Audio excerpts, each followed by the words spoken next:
Kalau Kuningan Pak Kepala, kan mungkin BNN sudah memetakan ya, dari 32 kecamatan itu ada titik-titik tertentu yang dinilai gitu sangat rawan. Itu di mana aja? Ya.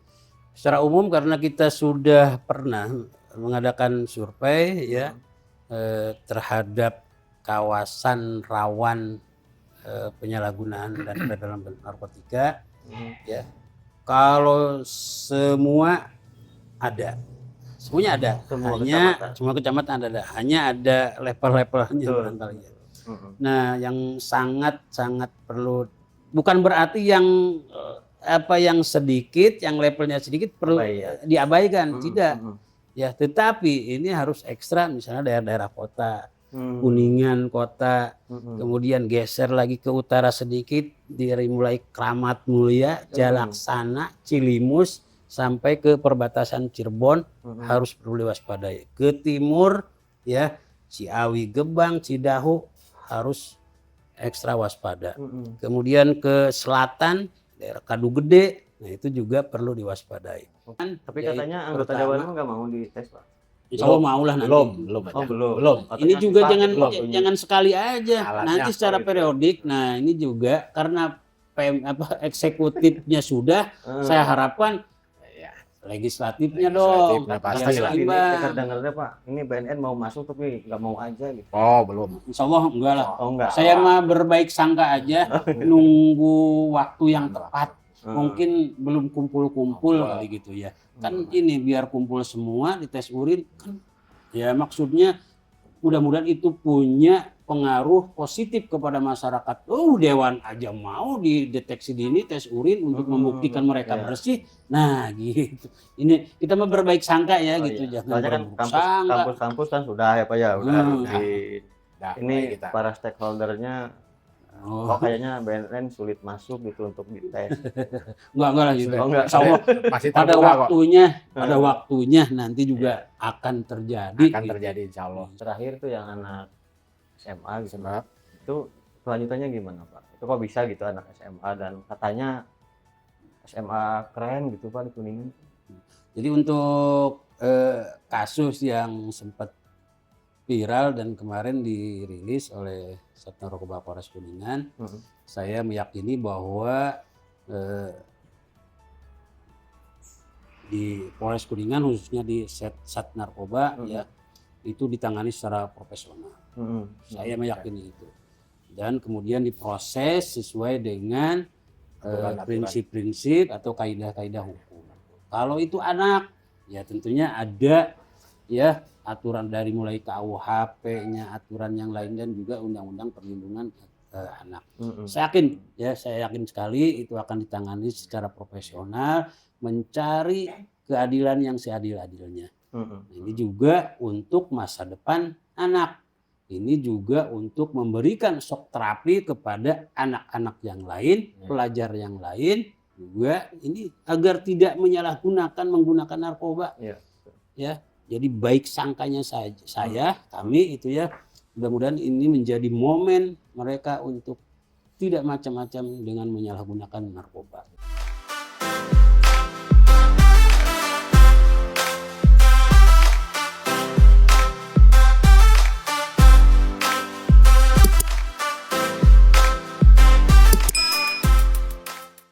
Halo Sobat Cikalpedia, selamat berjumpa lagi dengan podcast Cikalpedia.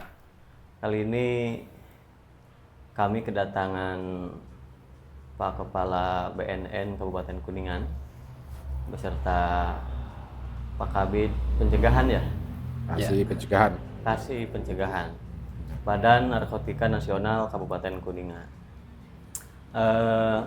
Kali ini kita akan berdiskusi santai, ringan tentang dinamika pencegahan, penanggulangan narkotika di wilayah Kabupaten Kuningan. Tahun 2026, apalagi bulan Juni ini masuk bulan narkotika BNN karena ada momen HANI ya Pak Kepala ya. Hari Anti Narkotika Internasional. Ya. Tapi sebelum ke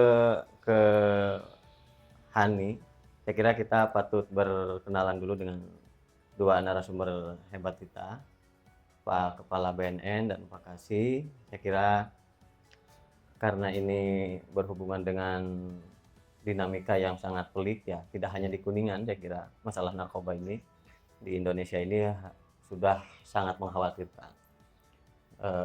Bahkan korbannya tidak lagi hitungan jari ya Pak Kepala ya, sudah sangat banyak. Dan yang lebih memprihatinkan lagi, baru-baru ini anak sekolah yang menjadi korban lah barangkali ya Pak Kepala ya, bukan pelaku tapi korban dari siklus sebaran obat-obat terlarang yang sudah sangat masif. Mohon izin Pak Kepala, untuk di BNN ini dinamika Pak Kepala udah berapa lama gitu? Terima kasih. Assalamualaikum warahmatullahi wabarakatuh. Salam. Ya, terima kasih host, terima kasih juga para pemirsa sobat Cikalpedia. Sebelumnya saya memperkenalkan diri dulu nih. Boleh. Ya. Nama saya Agus Mulya, Kepala BNN Kabupaten Kuningan. Yang alhamdulillah ya sudah mengemban amanat sebagai Kepala BNN Kabupaten Kuningan ini 1 tahun lebih ya gitu. 1 tahun Pak ya. 1 tahun lebih saya kembali ke Kuningan memimpin BNN Kabupaten Kuningan, yang sebelumnya saya harus bertugas di luar Jawa bahkan ya di ujung barat Indonesia, saya di Provinsi Aceh. Di Aceh. Ya alhamdulillah saya kembali lagi ke sini, ke tanah kelahiran yang kita cintai ini. Jadi betul tadi seperti yang disampaikan oleh Kang Pendi nih. Maaf. Ya, Iya, Aceh. Ya. Nah, tapi sebelumnya saya didampingi oleh Pak Katim P2M Pencegahan Pemberdayaan Masyarakat ya, Pak Deddy Nuryadi. Ini saya udah lama sama beliau sebelumnya juga gitu ya. Nah, jadi alhamdulillah kami bisa hadir di tengah-tengah sobat Cikalpedia ini ya. Ini dalam rangka ya saya tidak akan berhenti terus memberikan pemahaman, memberikan edukasi tentang bahaya penyalahgunaan dan peredaran gelap narkotika khususnya di Kabupaten Kuningan. Dan khusus di bulan Juni ini ya, karena ada yang spesial, momen spesial ya. Kenapa dikatakan momen spesial? Ada tanggal 26 Juni setiap tahun ya diperingati sebagai Hari Anti Narkotika Internasional. Ini adalah ya satu hari ini, jadi di tanggal ini bahwa di tanggal 26 ini bukan keriaan, bukan ulang tahun, bukan, tapi adalah merefleksikan keprihatinan kita. Ya, karena semakin meningkatnya ya peredaran gelap, penyalahgunaan narkoba di seluruh dunia. Makanya secara internasional diperingati sebagai Hari Keprihatinan. Ya, pun demikian di Indonesia ini ya ada eskalasi peningkatan penyalahguna, kemudian juga jaringan peredaran narkotika juga semakin masif. Dan tadi disinggung sama host gitu ya, bahwa ini sudah menyasar ke level remaja, pelajar. Nah, ini kan sangat prihatin kita. Nah, ini generasi emas kita ya, ketika terganggu apa jadinya nanti di masa depan. Ingat 2045 ya, Indonesia akan mencanangkan bahwa menjadi Indonesia emas.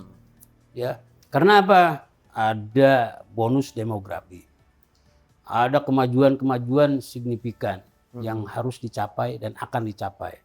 Tetapi ya itu akan menjadi petaka ketika penyalahgunaan dan peredaran gelap narkotika khususnya di kalangan remaja, di kalangan pelajar ini semakin masif. Ya. Dan kami ini sudah mapping bahwa saat ini tidak ada satu tempat pun yang aman. Ya. Udah ada di sekeliling kita, udah ada di dekat kita ya, yang ancaman penyalahgunaan dan peredaran gelap narkotika. Ya, ini satu keprihatinan. Makanya saya alhamdulillah bisa hadir pada saat ini dalam rangka mengedukasi, dalam rangka mengajak, ya, mengajak, ya, dari mulai semua kalangan masyarakat ini, ya, semua lapisan masyarakat, remaja, pelajar, itu jangan lengah. Kemudian naik lagi mahasiswa. Nah, ini kalangan-kalangan terdidik. Kemudian masyarakat. Nah, ketika bicara pelajar, maka ada lingkup sekolah. Sekolah jangan lengah. Ya, Sivitas Akademi dari mulai kepala sekolah, guru, dan semuanya tidak boleh lengah. Pun demikian dengan orang tua. Nah, makanya kewaspadaan orang tua di sini juga sangat diperlukan. Nah, artinya bahwa ketika ini semua bergerak, maka ya kita mempersempit ruang gerak. Itu yang ingin saya tuju itu mempersempit ruang gerak. Para bandar, para pengedar ya untuk tidak, dan juga untuk tidak menyalahgunakan narkotika atau narkoba. Kalau ini Pak Kepala sebelum balik lagi ke Kuningan kan dulu sempat di Aceh. Itu ada dinamika yang berbeda nggak antara Kuningan dengan Aceh? Saya kira perbedaannya ada pastinya ya gitu. Ya gimana nggak berbeda ya, di sana ya semua orang sudah paham betul, tahu betul ya ada narkotika jenis ganja yang menjadi pemasok ke seluruh ke wilayah Jawa gitu ya. Itu sangat masif gitu. Nah, itu juga ya perlu penanganan yang sangat ekstra serius. Kalau dibandingkan dengan Kuningan lebih dinamis. Dinamikanya barangkali lebih di sana gitu ya. Makanya kita bersyukur sekali sebenarnya di Kuningan tuh cukup kondusif. Hanya perlu kewaspadaan dan perlu sinergitas, kolaborasi semua ya. Tidak hanya satu pihak, aparat penegak hukum, tetapi semua ya, tokoh masyarakat, tokoh agama, tokoh pendidik, ini harus semua. Dan yang tak kalah penting, pemerintah dalam hal ini juga harus berperan aktif. Kalau Kuningan Pak Kepala, kan mungkin BNN sudah memetakan ya, dari 32 kecamatan itu ada titik-titik tertentu yang dinilai gitu sangat rawan. Itu di mana aja? Ya. Secara umum karena kita sudah pernah mengadakan survei ya terhadap kawasan rawan penyalahgunaan dan peredaran narkotika, ya. Kalau semua ada, semuanya ada. Semua kecamatan ada. Hanya ada level-levelnya barangkali. Nah, yang sangat perlu, bukan berarti yang sedikit, yang levelnya sedikit perlu diabaikan, tidak. Ya, tetapi ini harus ekstra, misalnya daerah-daerah kota, Kuningan kota, kemudian geser lagi ke utara sedikit, dari mulai Kramat Mulia, Jalaksana, Cilimus, sampai ke perbatasan Cirebon, harus perlu diwaspadai. Ke timur, ya, Ciawi, Gebang, Cidahu, harus ekstra waspada. Kemudian ke selatan, daerah Kadu Gede, nah itu juga perlu diwaspadai. Nah ini kalau kita tarik kan itu kan daerah-daerah perbatasan dengan kabupaten-kabupaten sekitar Kuningan. Nah itu ya mungkin juga ada korelasinya ini sebagai pintu-pintu masuk gitu ya. Dan kemudian juga secara pertumbuhan ekonomi juga di situ kan mengalami pertumbuhan yang bagus gitu ya. Nah, artinya bahwa tetap ada korelasi antara pertumbuhan ekonomi dengan penyalahgunaan dan peredaran gelap narkotika. Oleh karena itu kita perlu kewaspadaan yang ekstra. Gitu ya. Jangan sampai pertumbuhan ekonomi, pembangunan yang bagus itu direcoki, diganggu oleh hal-hal yang negatif. Gitu. Terus rata-rata dari beberapa wilayah yang tadilah seiring berjalan dengan dinamika ekonomi masyarakat gitu Pak ya. Hidup mungkin kayak Ciawi atau Cilimus atau kota ini kan 24 jam. Betul. Aktivitas warganya ya. Betul. Faktor atau jenis peredarannya itu yang dominan itu apa sih Pak? Ya. potensi-potensi untuk penyalahgunaan narkoba ya di kota maupun di daerah sedikit pinggir ke utara itu emang didominasi penyalahgunaan obat-obatan keras. Gitu ya. Selain juga itu ada jenis narkotika. Ya, ada juga narkotika ya di kota, kemudian ke utara sedikit ya jenis sabu-sabu gitu ya. Kemudian masih juga didapati jenis ganja gitu ya. Ada itu. Nah, tapi yang lebih didominasi itu penyalahgunaan obat-obatan keras gitu. Dan yang miris lagi sekarang itu NPS ya, New Psychoactive Substance atau narkotika jenis baru. Ini selalu bermunculan. Oh itu. Selalu bermunculan. Ya. Tapi jenisnya apa? Obat berarti? Ya ini seperti misalnya dulu kita mengenal yang tembakau gorila. Nah, tembakau gorila. Tembakau yang diolah atau apa yang maksudnya sebetulnya ini ya kenapa itu penamaannya gorila? Mungkin setelah mengkonsumsi itu kayak gorila atau nggak tahu atau biar lebih serem. Punya tenaga yang lebih gitu ya. Hanya kemudian narkotika sintetis itu terus berkembang. Terus apa jenis-jenisnya gitu. Nah, kemudian juga ini yang miris saya itu benar ya.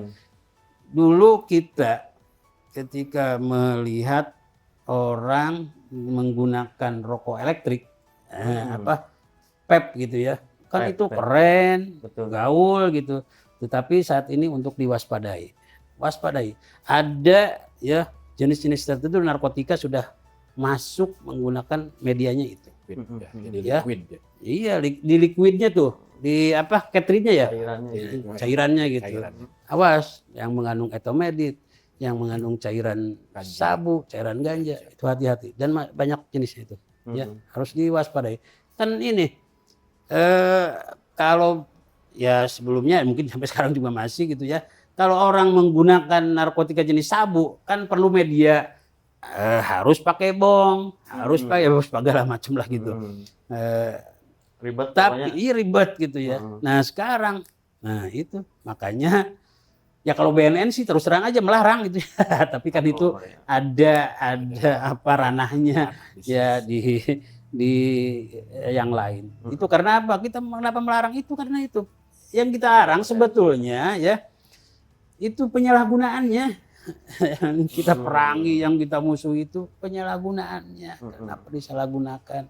Akhirnya bisa merongrong. Termasuk obat juga kan. Nah itu penyalahgunaan. Kalau tepat kan berarti. Nah, dulu seperti misalnya gini, ya, kalau kita batuk kan zaman dulu, saya masih ingat kalau batuk itu kalau ke puskesmas dikasih dextro, dextrometropan itu ya.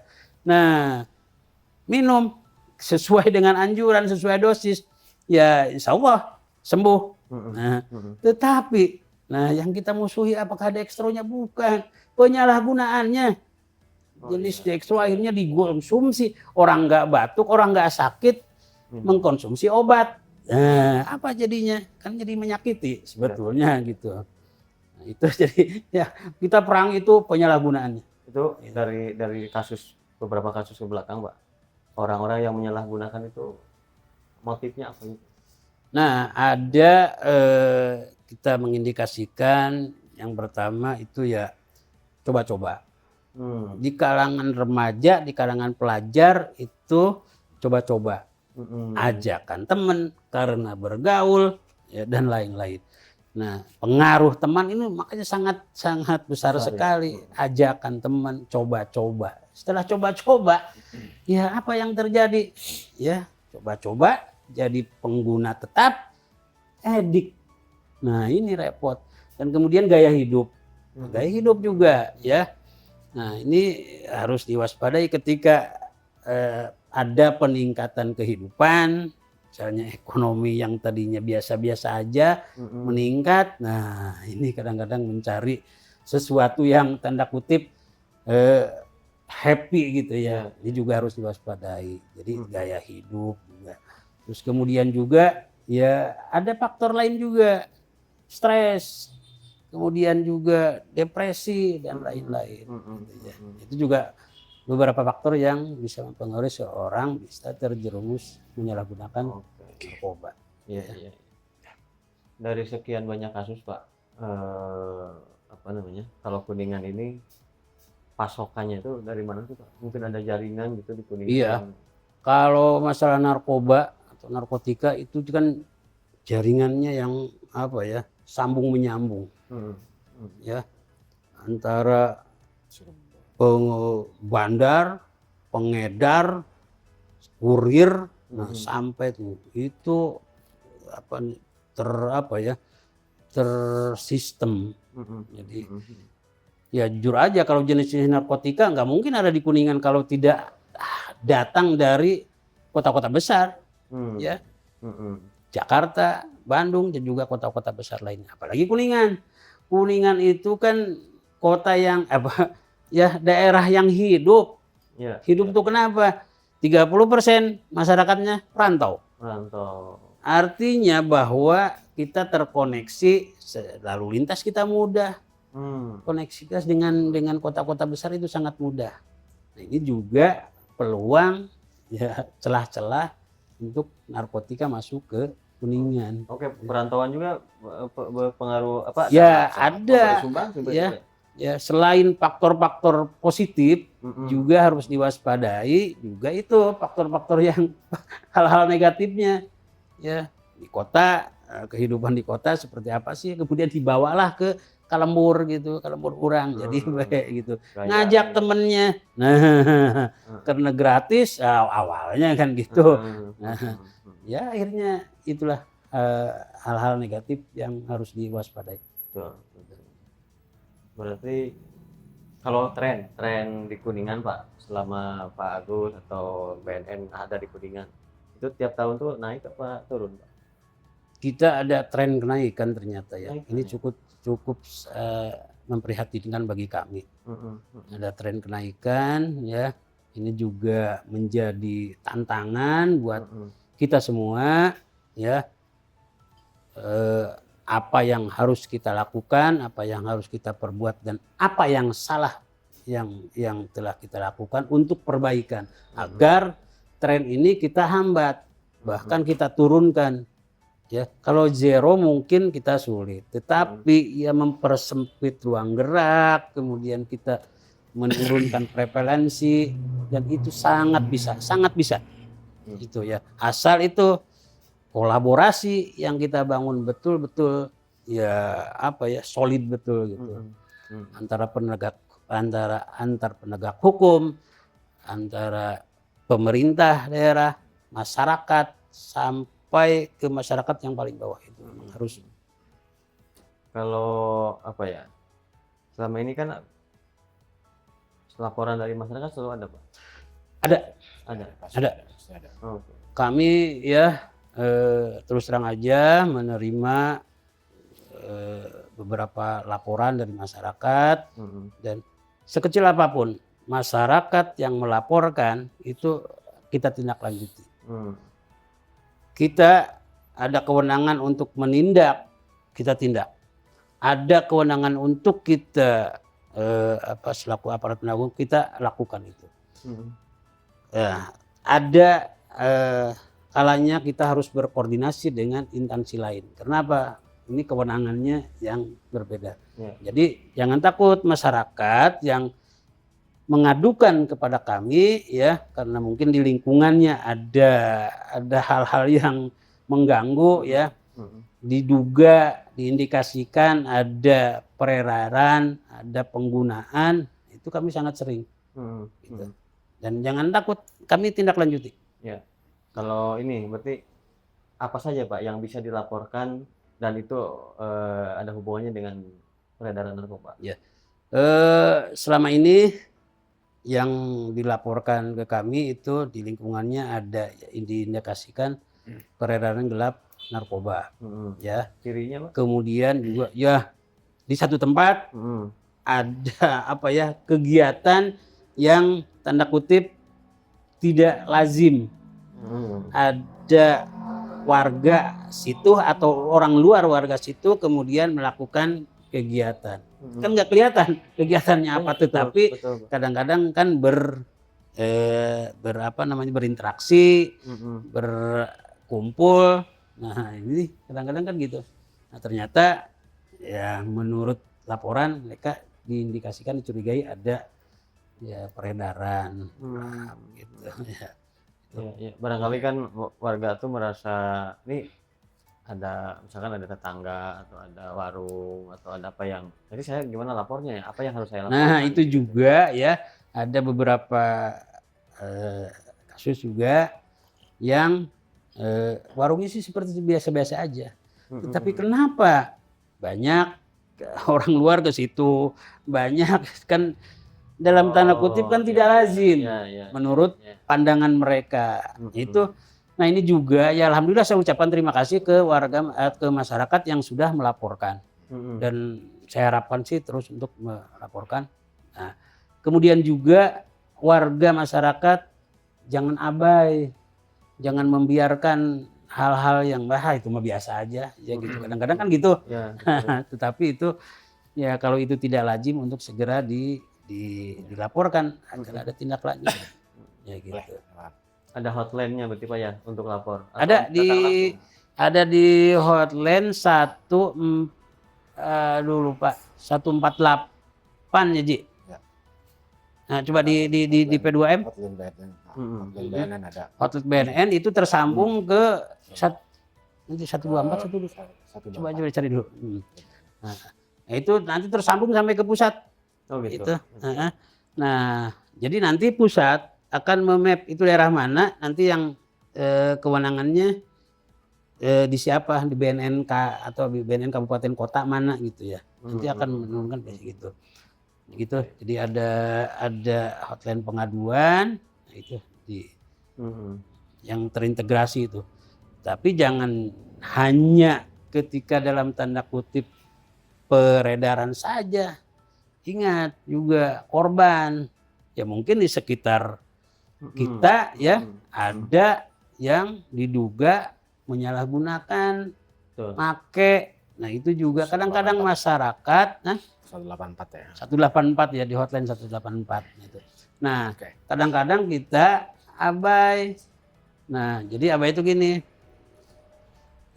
Saya tidak menyalahkan masyarakat karena kita ya perlu banyak juga mensosialisasikan, mengedukasikan, memberikan pemahaman kepada masyarakat. Kemana? Kan bingung. Kalau ada anggota keluarga, ada masyarakatnya yang menyalahgunakan narkoba, lapor ke kami. Ya. Atau kami punya IPWL, Institusi Penerima Wajib Lapor. Bahkan di bawah Kementerian Kesehatan, ya, kemudian di bawah Dinas Kesehatan ada puskes yang menjadi Institusi Penerima Wajib Lapor. Kalau pengguna cirinya gimana sih Pak? Nah, coba yang bisa kita laporkan gitu. Misalnya di sini ada siapa gitu. Oh ini terindikasi kalau ini gitu. Oke. Baik, saya menambahkan dikit. Kalau dari sisi pengguna sih ya, kalau dari pengguna itu sebenarnya bermacam-macam ya. Macam-macam karena pemakaiannya tergantung pemakaian tersebut. Levelnya. Jenisnya apa? Oh jenisnya. Bukan level, tapi jenisnya. Kan ada yang efeknya itu halusinogen, ada depresan, dan juga ada stimulan. Stimulan itu kayak doping lah. Mungkin kebalikannya mereka akan jadi segar lagi, bukan kayak orang mabok. Seperti apa sabu. Ketika sabu tidak lagi matanya sayu, merah atau apa. Itu tidak. Dia akan lebih mungkin kelihatan lebih segar, lebih fresh terlihat. Cuman karena bukan seharusnya yang dipengaruhi oleh zat tersebut, maka dia untuk freshnya itu membutuhkan zat tersebut.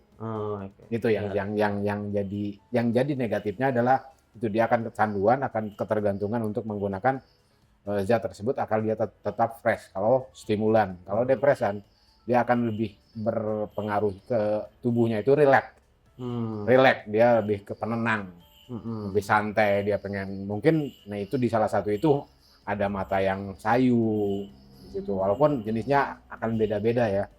Nah, walaupun ada kadang masyarakat Pak, ada yang begini-begini, sangat mata belum tentu juga itu kan indikasi awal ya, indikasi awal.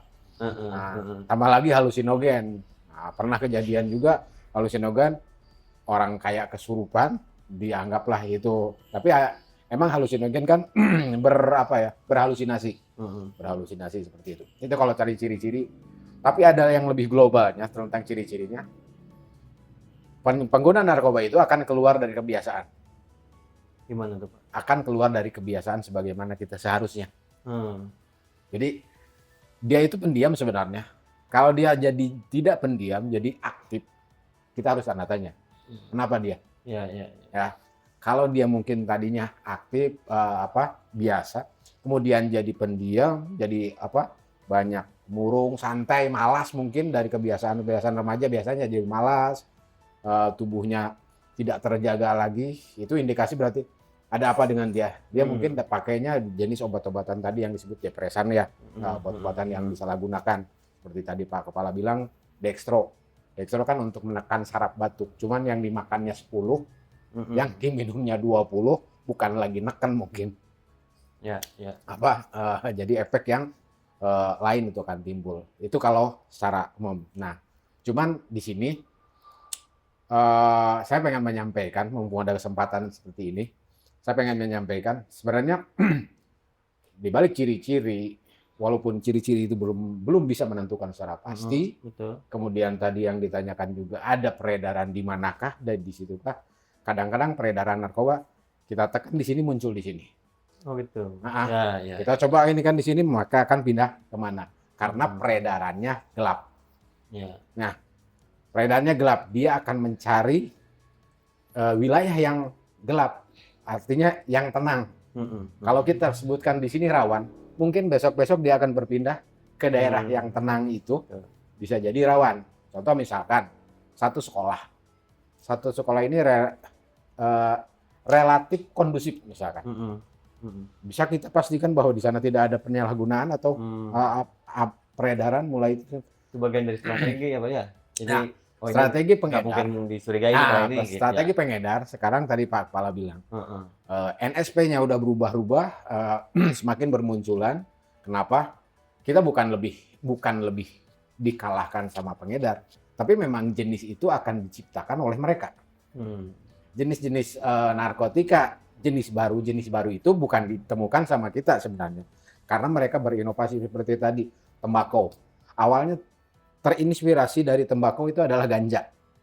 Nah, ketika ganja ini rawan, susah mungkin, peredarannya gampang ditangkap mungkin atau seperti apa, maka ada tembakau yang mungkin relatif aman nih beredar. Jadilah tembakau gorila. Tambah lagi sekarang berinovasi lagi jadi tembakau sintetis. Jadi narkotika sintetis ya. Jadi tembakau sintetis yang cuman disemprot, kemudian dia dipakai dengan cara simpel. Jadi rokok dan itu udah berpengaruh. Nah, dari sekian tadi yang tadi Pak Kepala terangkan, kemudian Kang juga tadi menanyakan beberapa hal, wilayah rawan lah ataupun apa jenis yang memang sekarang di sini, bahkan bedanya dengan di Aceh. Kita tarik intinya kan, kita ada penyalahguna nih. Dimanapun berarti kita tarik ada penyalahguna ya Pak ya. Tidak ada tempat yang rawan dari penyalahgunaan atau peredaran gelap. Berarti di manapun kita akan terbuka. Nah, permasalahan yang muncul sebenarnya bagi kami, apalagi saya di pencegahan, permasalahan yang muncul ada pertanyaan yang muncul adalah kita mau gimana? Mau menyelesaikan atau mau menanggulangi setelah itu ada, atau kita mending mencegah? Tentu mending mencegah kan ya. Nah, harusnya mending mencegah. Dan mencegah itu tidak dengan risiko.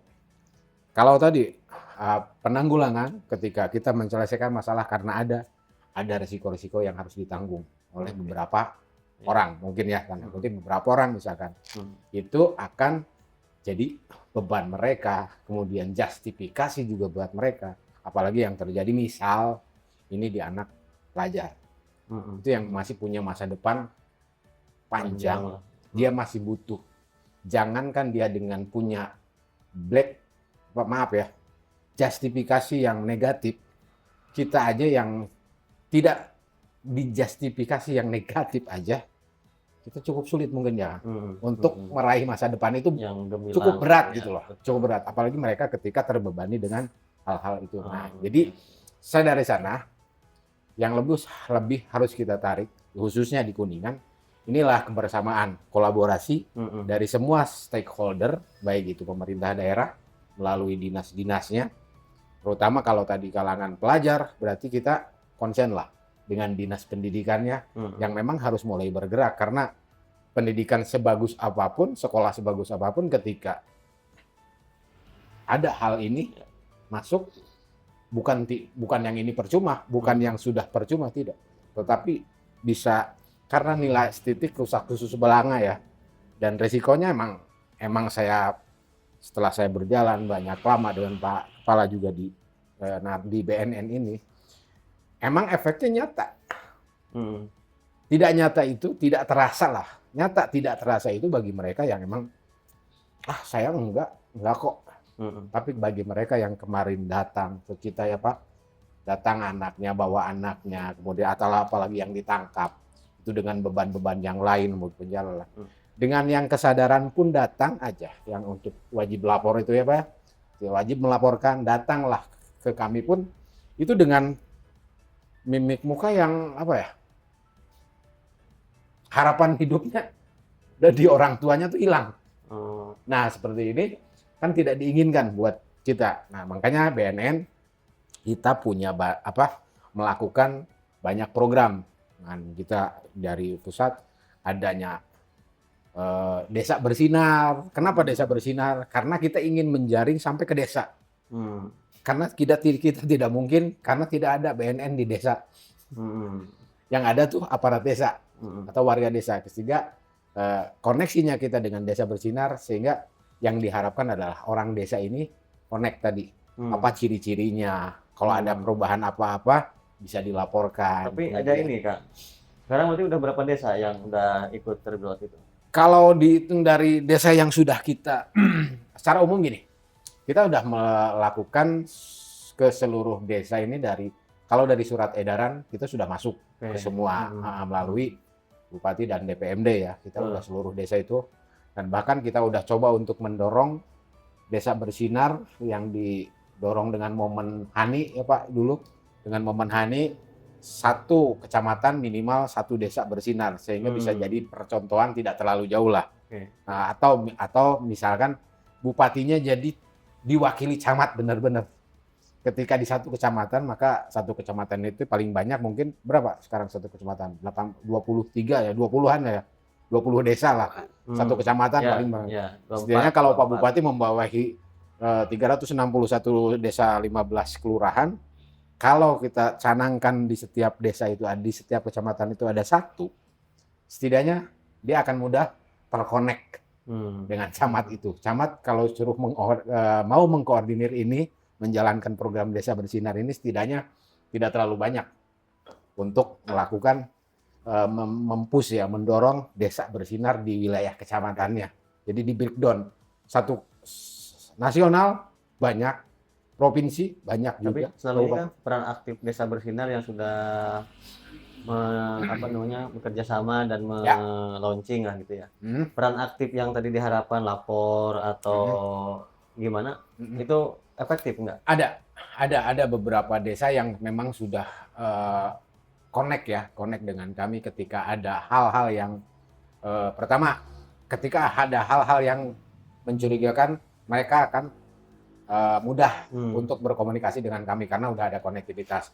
Kedua, ada momen apa di desanya, mereka mudah untuk connect bahwa Pak, kita sosialisasi deh, kita ada jalan santai nih, ada jalan santai di desa, ulang tahun desa lah misalkan, ada jalan santai, connect lah dengan BNN karena udah terjalin kerjasama untuk desa bersinar, maka kita bisa masuk ke sana, hadir di pembukaan atau pas start, sebelum start adalah 10 atau 15 menit untuk kami menyampaikan di sana, mumpung masyarakat berkumpul dan bisa membangun komitmen di situ.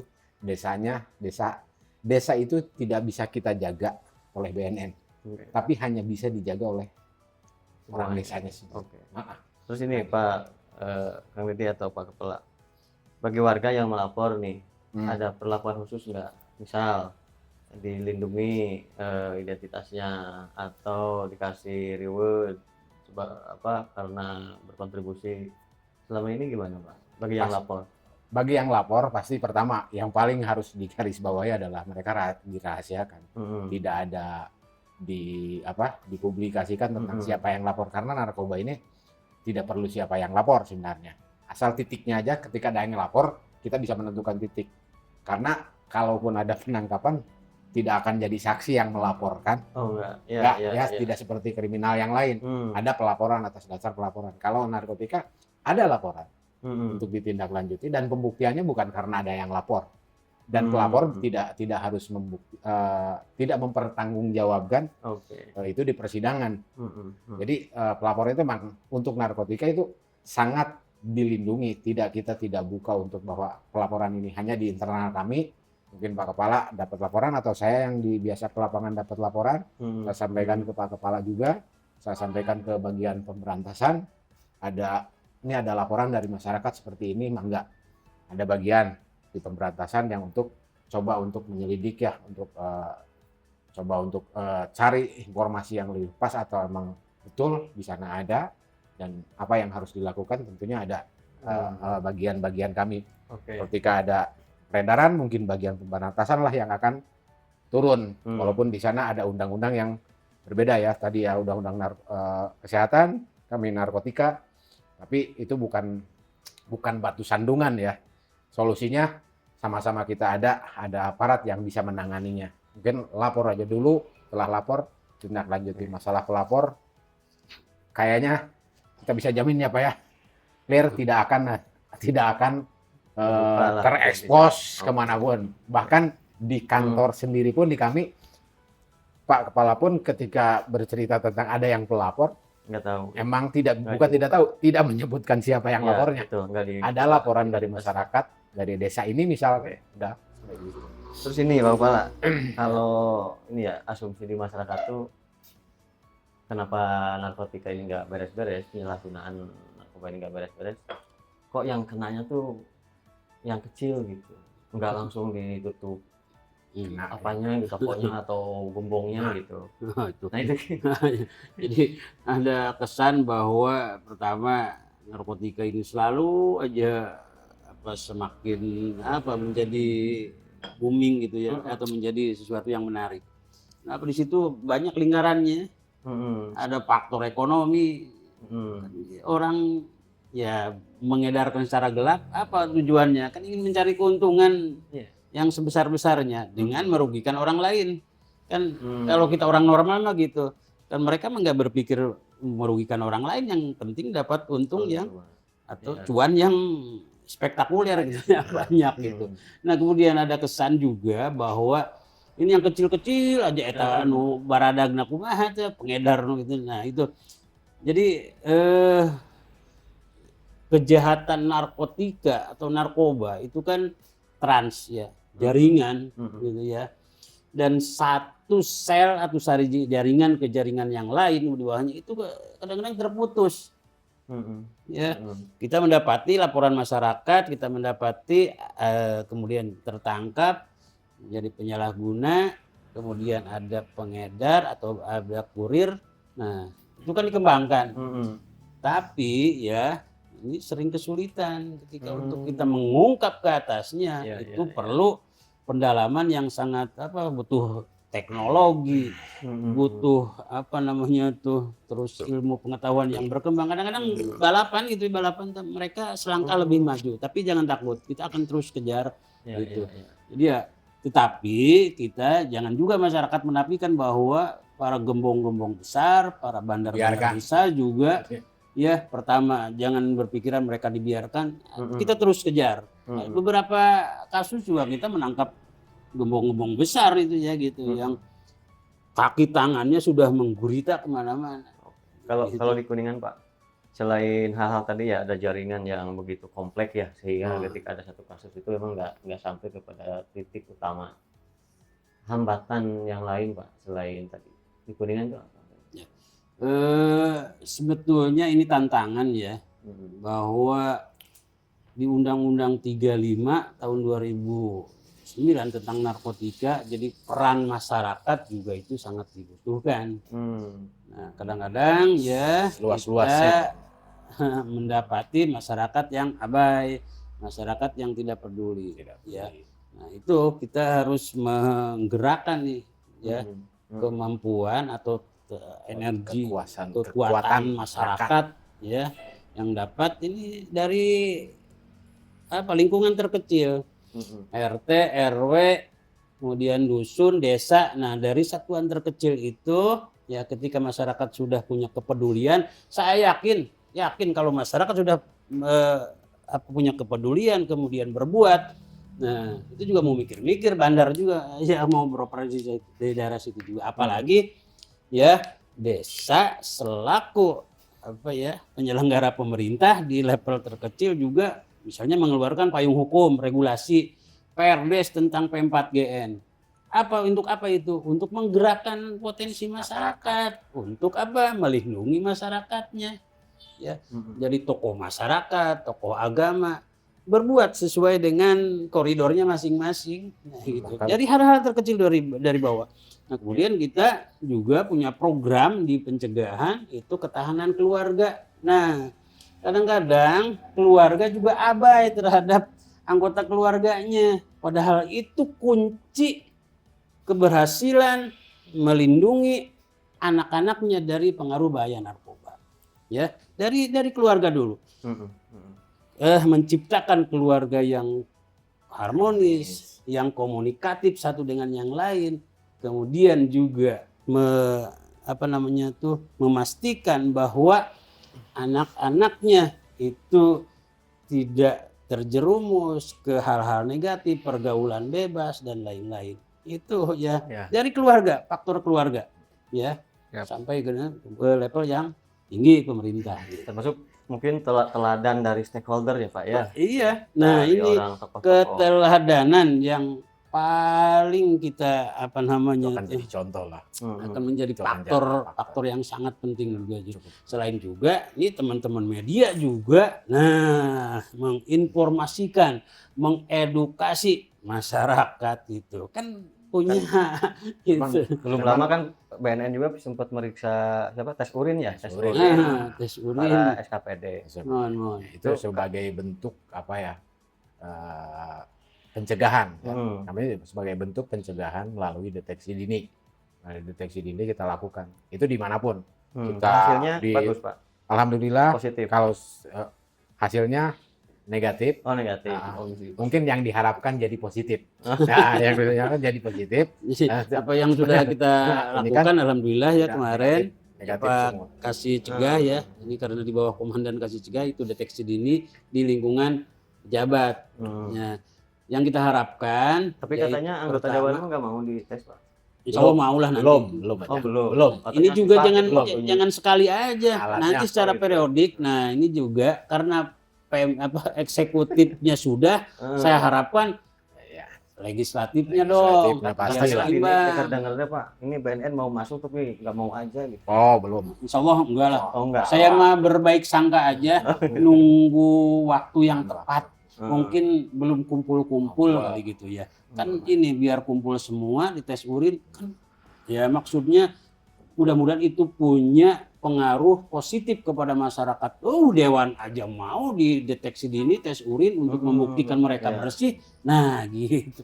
Ini kita mah berbaik sangka ya gitu. Jangan kan kampus-kampus kan sudah ya Pak ya. Ini para stakeholdernya kayaknya BNN sulit masuk gitu untuk dites. Enggak lah gitu. Masih pada waktunya nanti juga akan terjadi. Insya Allah gitu. Saya ini berbaik sangka lah, bapak-bapak, seperti yang kemarin di Pemda juga kami tidak merencanakan jauh-jauh hari untuk tanggal. Kita spontanitas saat itu Pak Kepala berkunjung juga ke Pak Bupati. Dan siapa tahu nih besok Pak Kepala BNN Kuningan tes urin kami anggota dewan. Oh siap. Yang itu yang repot bukan mereka sebenarnya, saya. Alatnya kurang ya. Alatnya itu. Pokoknya kan saya perintah harus ada terlaksana dan terdeteksi semua. Jangan dipilah. Itu adalah salah satu yang mungkin harus dipahami juga. Itu kan bukan mencari ya, bukan mencari. Cuman kalau dapat ya kenapa tidak gitu loh. Kenapa tidak kita ini sebagai bentuk pencegahan, Pencegahan. sebagai bentuk pencegahan untuk stakeholder ini tidaklah pakai harus tidak ada yang pakai narkoba. Itu sebenarnya komitmen dari Dan sana. untuk membangun ini Pak, untuk membangun stigma bahwa ya di tes urin tuh hal yang lumrah gitu dan Ya, bukan untuk mencari sesuatu yang Bukan, negatif. Gitu. Karena kita itu- bukan untuk menjas, betul. memojokkan satu institusi atau personal, mencari salah-salah, mencari yang salah dibenarkan atau gimana. Tidak, ya. Ini niatan baik kita untuk membangun bangsa negara Kabupaten Kuningan ini ya harus bersih dari diri kita sendiri. Gitu. Dan lah. oke Pak. Tuh. Satu lagi Pak, itu yang terakhir tuh yang anak SMA gitu. Itu kelanjutannya gimana Pak? Itu kok bisa gitu anak SMA dan katanya SMA keren gitu Pak di Kuningan. Jadi untuk kasus yang sempat viral dan kemarin dirilis oleh Sat Narkoba Polres Kuningan, saya meyakini bahwa di Polres Kuningan khususnya di Sat Narkoba ya itu ditangani secara profesional. Saya meyakini itu. Dan kemudian diproses sesuai dengan prinsip-prinsip atau kaidah-kaidah hukum. Kalau itu anak, ya tentunya ada ya aturan dari mulai KUHP-nya, aturan yang lain dan juga Undang-Undang Perlindungan Anak. Saya yakin sekali itu akan ditangani secara profesional, mencari keadilan yang seadil-adilnya. Ini juga untuk masa depan anak.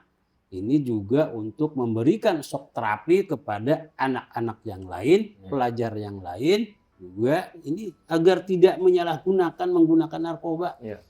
Ya, jadi baik sangkanya kami itu ya. Mudah-mudahan ini menjadi momen mereka untuk tidak macam-macam dengan menyalahgunakan narkoba. Oke, terima kasih Pak. Dan ini wah gak kerasa Pak kalau ngobrol udah hampir 1 jam. Terakhir Pak nih, menjelang Hani, kira-kira program BNN apa saja dan Sobat Cikalpedia gimana nih partisipasinya?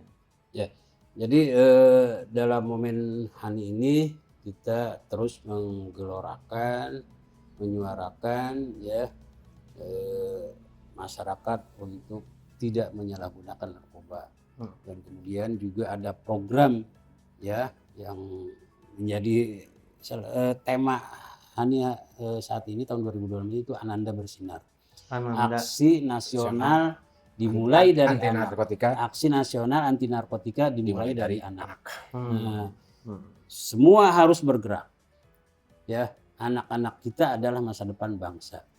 Anak-anak kita ada di lingkungan sekolah sebagai pelajar, ada di level pendidikan yang lain itu harus di rumah.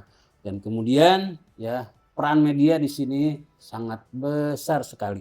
Kami harapkan punya peranan untuk mengedukasi masyarakat agar ya pengetahuan untuk menghindari untuk tidak menyalahgunakan narkoba semakin nyampe ya.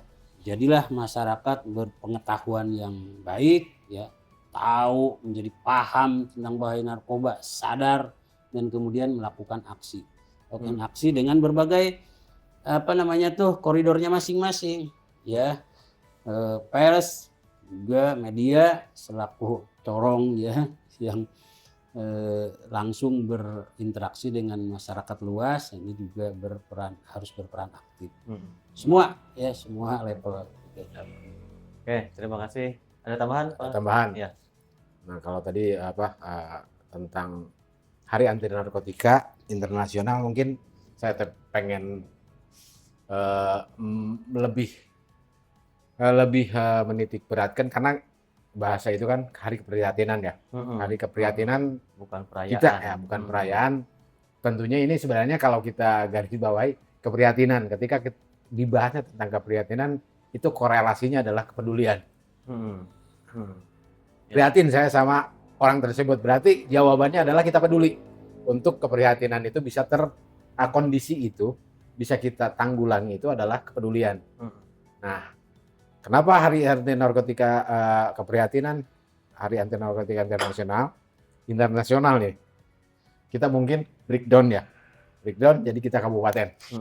Nah setidaknya kita di kabupaten, masa nggak bisa sih?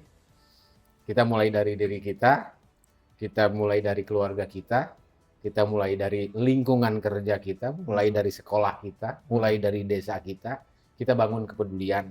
Ya. Dalam momen Hani ini kita bangun kepedulian itu, insya Allah dengan kepedulian itu pasti akan banyak hal yang kita akan jadi tahu karena aksi penanggulangan tentang permasalahan narkoba bukan cuma tadi yang dibahas mungkin tentang peredarannya, hal seperti ini. Akan lebih komprehensif itu bukan di peredaran sebenarnya. Peredaran itu akan berhenti mungkin, akan bangkrut mungkin kalau dinilai dari segi bisnisnya, ketika penyalahgunanya tidak ada. Kita penyalahgunanya menolak gitu ya. Menolak. Nah, masyarakat menolak tadi yang Pak Kepala bilang, bonus demografi yang akan kita dapat. Seandainya bonus demografi itu memang betul-betul terselamatkan dari penyalahgunaan narkoba, kira-kira kita mungkin ada kemungkinan kita tidak begitu membahas tentang peredarannya. Karena peredaran ditumpas di sini, akan keluar di sini. Tadi Pak Kepala udah menggurita, tangkap mungkin satu-satu. Sementara kasus yang terungkap itu adalah fenomena gunung es. Ya. Sekolah misalkan dari anak pelajar itu hanya sebagian kecil yang ada. Mungkin di sekitar kita lebih banyak atau bahkan bisa aja itu banyak. Maka ini harus dibangun dengan momen Hani ini. Saya ingin itu membangun kepedulian semua pihak. Ya. Terkhusus untuk media, jika media ini adalah disebutnya juga media yang di zaman kekinian udah lebih mudah untuk terbuka. Kita duduk di sini pun kita bisa keluar. Kalau dulu kita harus keluar dulu, kumpulin orang. Kita dengan duduk seperti ini pun kita bisa ngobrol di luar. Nah ini mungkin yang bisa dimanfaatkan, mudah-mudahan dengan kerjasama dengan media ini bisa lebih luas. Bukan cuman tentang membahas ada kasus di mana, ada kasus di sini atau di sana. Tapi ada yang lebih penting menurut saya, bukan karena saya di pencegahan, Pak. Ada yang lebih penting adalah informasi, gimana caranya informasi dari media ini untuk menyampaikan dalam bentuk pencegahan. Jadi tersampaikanlah bentuknya sosialisasi, mungkin kita bahas tentang apa sih, dari mana sih dia menggunakan, penyebabnya apa sih, terus yang menguatkan dia untuk tidak pakai itu apa sih, di keluarga kah, di sekolah kah, nah mungkin ke depan kita bisa ngobrol lagi dengan seperti itu, bisa kita lebih ke pencegahan yang lebih banyak dibanding kita, karena pencegahan ini otomatis dia akan menanggulangi juga tentang rehabilitasi, dia juga akan menangani tentang berefek juga tentang pemberantasan. Itu mungkin. Terima kasih Pak Kepala, Pak Kasih. Dan tentu sebetulnya masih banyak nih yang harus kita diskusikan, tapi tadi kita cukupkan dulu sementara, dan nanti di lain waktu kita sambung lagi. Dan momen Hani kan biasanya rangkaian kegiatannya panjang ya Pak ya. Ada berbagai kegiatan dan masyarakat saya kira juga ikut terlibat merasakan keprihatinan peredaran gelap narkoba terutama di Kabupaten Kuningan, dan mari kita sama jaga keluarga, jaga lingkungan kita, dan ketika ada yang terindikasi mungkin mencurigakan bisa konsultasi lah ke BNN Kabupaten